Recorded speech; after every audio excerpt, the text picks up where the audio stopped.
Bonjour à tous, j'espère que vous allez bien, c'est Anjay. On se retrouve aujourd'hui dans une vidéo où je vais tout vous dire sur Calliope, vraiment tout. Je vais essayer d'être rapide et concis pour que la vidéo ne soit pas trop dure pour vous et pas trop longue. Donc je vais essayer de faire vite, mais attention, vite et bien. Alors la première chose que tu te demandes, c'est qu'est-ce que Calliope? Eh bien Calliope, tout d'abord, c'est une marque qui a été déposée en fait par l'État. C'est une loi qui a été votée le 5 septembre 2018, applicable à partir du 1er janvier 2019, mais obligatoire à partir du 1er janvier 2022. Alors Calliope, qu'est-ce que c'est? Eh bien, c'est un processus qualité qui va permettre, toi, organisme de formation, de répondre en fait à tout un tas de critères qui sont des critères de qualité. En fait, Calliope, c'est un processus de contrôle qualité. On va te demander de répondre à certains indicateurs et critères. On va voir ça juste après. Et une fois que tu as tout rempli, c'est bon. Ton organisme, il est OK. Il répond à la norme qualité demandée par l'État. Et du coup, tu peux avoir le certificat Calliope. Maintenant, tu te demandes, mais pourquoi avoir Calliope? Alors déjà, Calliope, ça te permet d'avoir accès au CPF, compte professionnel de formation. C'est-à-dire que si tu as une formation qui est éligible CPF, les particuliers vont pouvoir s'inscrire à ta session de formation et utiliser leur CPF. On sait qu'aujourd'hui, les Français peuvent avoir jusqu'à 5 000 € sur leur compte professionnel de formation. Donc c'est vraiment une manne financière exceptionnelle. Et tous les ans, si tu as travaillé donc 35 heures par semaine tout au long de l'année, on va créditer 500 € sur le compte de ce particulier. La deuxième raison pourquoi est-ce que c'est intéressant d'avoir Calliope, tu peux avoir accès au fonds de formation des entreprises. Si tu veux, en fait, tous les ans, les entreprises cotisent différents OPCO. Cotiser à ces OPCO, ça va permettre aux entreprises d'avoir le droit à la formation de leurs salariés. Alors bien évidemment, il faut fouiller sur les sites des OPCO pour voir quelle aide ont droit aux entreprises, mais demain, si un client il t'appelle, voilà, je veux une formation, machin, nan, toi, tu vas sur le site de l'OPCO et tu vas regarder est-ce que ça rentre en fait dans les différents critères. Et ça, franchement, c'est vraiment exceptionnel parce que sans ça, tu n'as pas le droit d'avoir les aides des OPCO. Alors maintenant, la question que tu te poses, c'est qui est-ce qui délivre Calliope? Alors aujourd'hui, Calliope est délivré par des organismes certificateurs qui sont accrédités ou autorisés par la COFRAC, le Comité français d'accréditation. Bien évidemment, sur la base du référentiel qualité. Je te mettrai en lien dans la description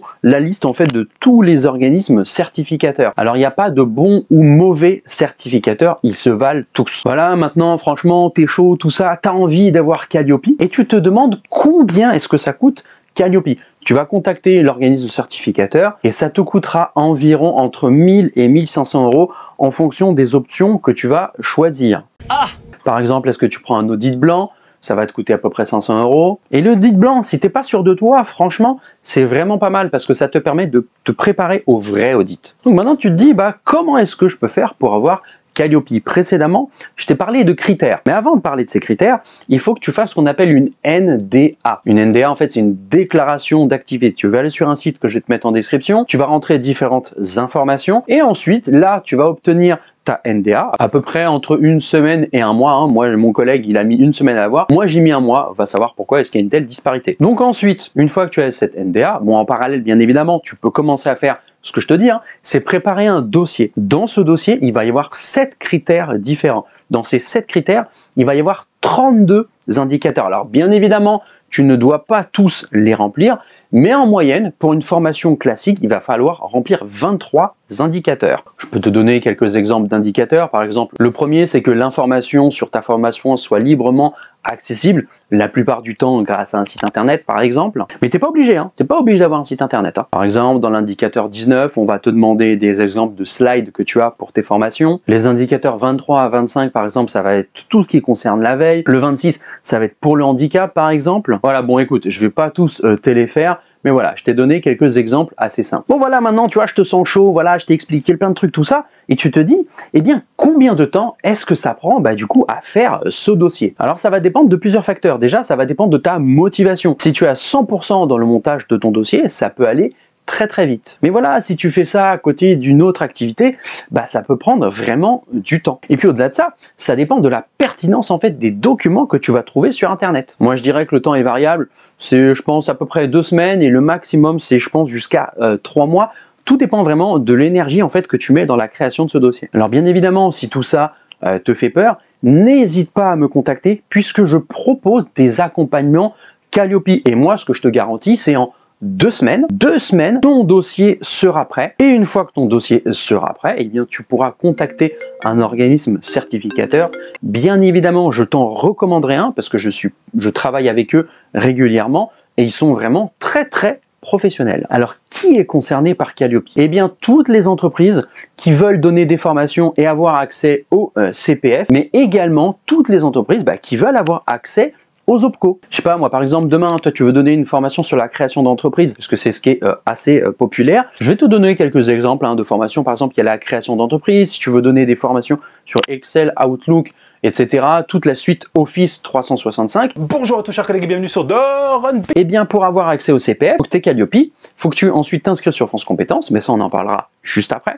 Et ensuite, il faut que tu sois certifié. Mais bon, ça on en parlera également dans d'autres vidéos. Alors, comment fonctionne Calliope avec les sous-traitants? Aujourd'hui, tu es sous-traitant, tu travailles pour un organisme de formation qui lui est Calliope, mais attention, la législation est en train d'évoluer et il est totalement possible que prochainement, l'État demande aux sous-traitants des organismes de formation d'être Calliope. Et si c'est voté, ça va être une grande révolution, parce qu'aujourd'hui, les sous-traitants ne sont pas obligés d'être Calliope. Donc si c'est ton cas, je t'invite bien évidemment à suivre l'actualité sur Calliope, parce que je vais faire régulièrement des vidéos là-dessus. Et si tu as vraiment besoin de conseils, eh bien n'hésite pas à m'envoyer un message, à me mettre un commentaire, et je me ferai un plaisir de t'y répondre. Alors je suis sûr que tu as lu sur internet tout ça, pour avoir Calliope, je suis obligé d'avoir des locaux, etc. Non, non, non, non, non, non, non, non, non, non, non, non, non, non, non, non, non. T'es pas obligé d'avoir des locaux pour avoir Calliope. Si par exemple ta formation, elle se passe 100% en ligne, tu n'es pas obligé. Bon, par contre, tu te doutes bien,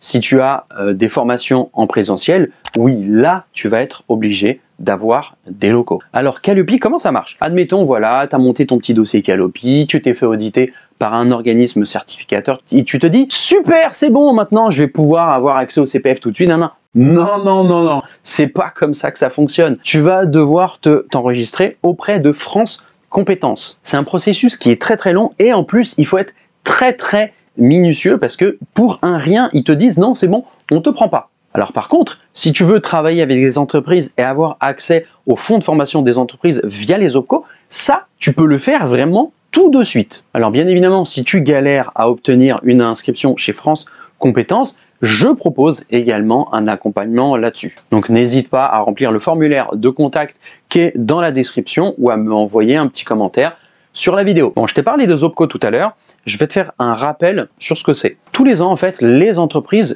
ont obligation, à partir du moment où ils ont des salariés, de cotiser aux OPCO. Mais attention, tu ne cotises pas à n'importe quel OPCO, ça va dépendre de ta convention collective. Et le fait de cotiser à ça, eh bien, ça va donner le droit à des entreprises, du coup, de se faire financer différents types de formations. Alors bien évidemment, si c'est la première fois que tu vas travailler avec un OPCO pour obtenir un financement, n'hésite pas à me contacter, parce que là-dessus, également, je peux t'accompagner. Alors j'entends souvent Calliope ou Datadoc. Alors on va remettre les pendules à l'heure. Depuis le 1er janvier 2022, Datadoc c'est terminé, c'est fini, ça n'existe plus.